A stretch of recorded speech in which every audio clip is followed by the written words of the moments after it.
Заштеда на енергија до 60%. Ова е крајната цел на проектот за кој ќе аплицира Виничкото средно училиште Ванчо Прке во склоп на проектот Зелени училишта, на вториот повик од програмата за прекугранична соработка. Целта на проектот е зголемување на енергетската ефикасност на училишните згради. Со Ванчо Прке е носител на проектот, партнер е Основно училиште Нофетрилски, Бел Камен, општина Јакоруда. И вкупниот буџет на проектот е негде околу 368.000 евро, кој што нашето училиште треба да добие околу 180.790.000 евро.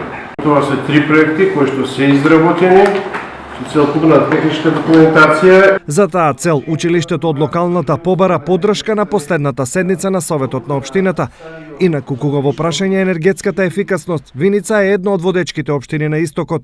Имено, изминатиот период, општината преку општински, државни и европски пари успеа објектот на детската градинка комплетно да го претвори во енергетски ефикасен. Ова донесе голема заштеда на енергија и парите оваа образовна институција ги инвестира во проширување на капацитетите и подобрување на условите за престој на најмалите.